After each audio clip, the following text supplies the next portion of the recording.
सही बच्चों को नमस्कार। हम बात कर रहे हैं सिंगेज कोऑर्डिनेट की, जिसके चैप्टर 2 स्ट्रेट लाइन की बात हम कर रहे हैं, जिसकी एक्सरसाइज 2.3 की हम बात कर रहे हैं।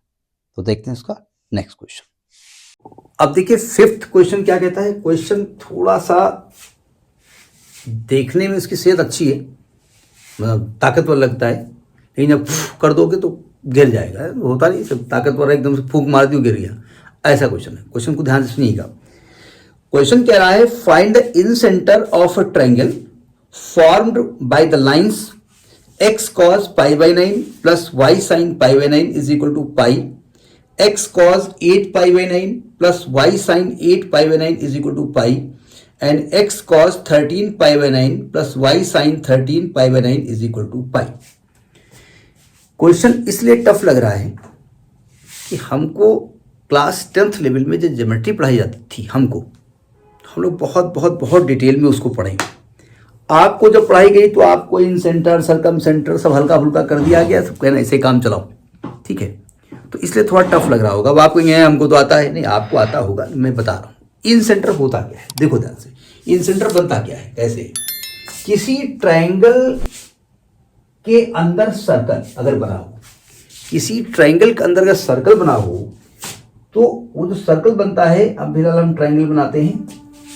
ये एक ट्रायंगल, अरे कलर थोड़ा अजीब ले लिया हमने, इसको करें।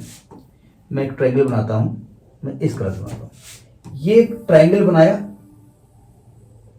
ठीक है, और ट्रायंगल के अंदर मैं सर्कल बना रहा हूं। देखो मैं इस कलर से सर्कल बना रहा हूं, और बन जाए तब है।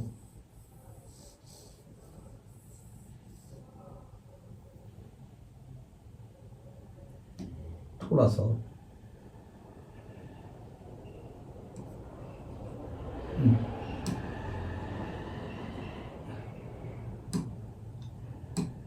देख, नहीं वो तो सही नहीं बना है, वो टच नहीं कर रहा है। इसका साइज में बड़ा करना चाहता हूँ, लेकिन अभी समझ में नहीं आ रहा कैसे होगा। देखते हैं। मैं ऐसे इसको ऐसे कर दो, इसको इसमें करो, और इसको इसके अंदर फिट कर दो, और थोड़ा सा साइज इसकी बढ़ाना चाहता हूँ, लेकिन मुझे ज़्यादा इसके बारे में आइडिया नहीं है। छोड़ो, ठीक है, समझ में आ गया। ज़्यादा उसमें नहीं करेंगे। इन सेंटर का मतलब ये होता है, तो मैं इसको रब कर देता हूँ, दोबारा बना देता हूँ, क्योंकि बताया ना कि छोड़िए, ऐसे हाथ से ज़्यादा बेहतर है, ठीक है।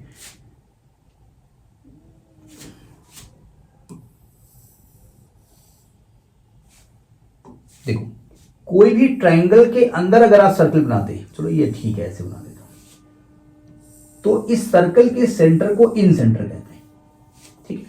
पहले ये जानकारी, अब ट्रायंगल कैसा भी हो सकता है, अब टेढ़ा मेढ़ा बन गया तो क्या करें। सबसे पहले तो इन सेंटर कैसे बनता है समझिएगा। हम सबसे पहले क्या काम करते हैं, इस ट्रायंगल के जो एंगल होते हैं ना, उन्हें बाइसेक्ट करते हैं। दो को कर दो, काम चल जाएगा, कर दिया बाइसेक्ट।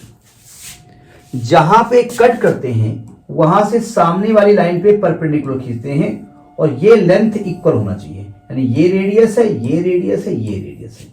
तो इन सेंटर का मतलब होता है कि ऐसा सेंटर जिसकी सभी तीनों साइड से दूरी बराबर हो, ठीक। समझ में आ गई बात? समझ में ना आया हो तो दोबारा भी मैं समझा सकता हूं, लेकिन फिलहाल इतना ही समझ लो। देखो ध्यान से।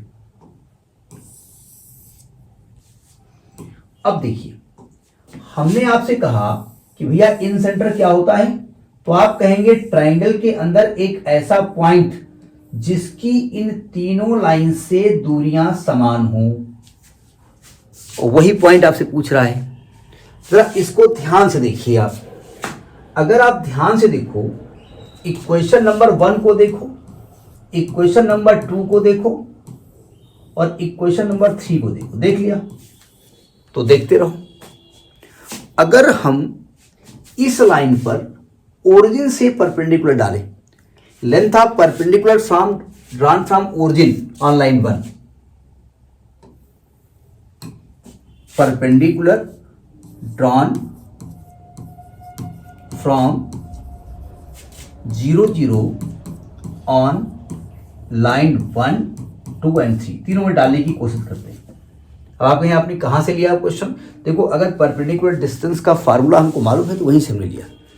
तो अगर फर्स्ट लाइन पे परपेंडिकुलर डालेंगे P1 इज इक्वल टू, तो फॉर्मूला क्या होता है, ए x1 तो 0 हो जाएगा, by1 पाई को इधर ले आओ तो पाई, अब आप कहीं माइनस आएगा, माइनस लिख दो, अपॉन अंडरवुड कॉस स्क्वायर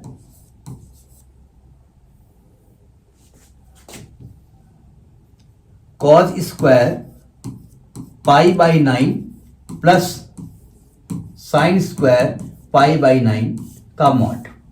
चूंकि एंगल सेम है तो cos square theta plus sine square theta 1 हो जाएगा। ये परपेंडिकुलर डिस्टेंस पाई आ गई, सही कहा नहीं कहा। इसी प्रकार से अगर सेकेंड लाइन पे डालेंगे, सिमिलरली अगर P2 निकालेंगे तो P2 में भी भैया सेम ही आने वाली है ना, क्योंकि यहां पर cos square 8 pi by 9 plus sine square 8 pi by 9 1 हो जाएगा। इसमें कॉस स्क्वायर 13 पाई बाई 9, यहां भी 13 पाई बाई 9 1 हो जाएगा।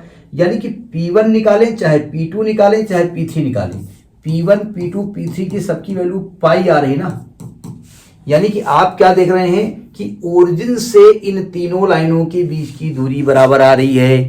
यानी अगर ये पॉइंट आप ओरिजिन मान लें, अगर इस पॉइंट को आप 0 0 मान लें, तो 0 0 पे फर्स्ट सेकेंड और थर्ड लाइन पे परपेंडिकुलर जो खींचा गया है उसकी लेंथ सेम आ रही है, मतलब origin is the in centre. तो आप लिखेंगे 0 0 इज इन सेंटर। समझ में बात आ गई, इन सेंटर भी समझ में आ गया। और डायग्राम थोड़ा गंदा था तो अब क्या बताया जाए, हम अच्छा नहीं बना पाते हैं, ठीक है। तो यही आपसे पूछ रहे थे कि भैया इसका इन सेंटर क्या होगा, तो फिर हो गया। फिर next in the next video, तब तक नमस्कार।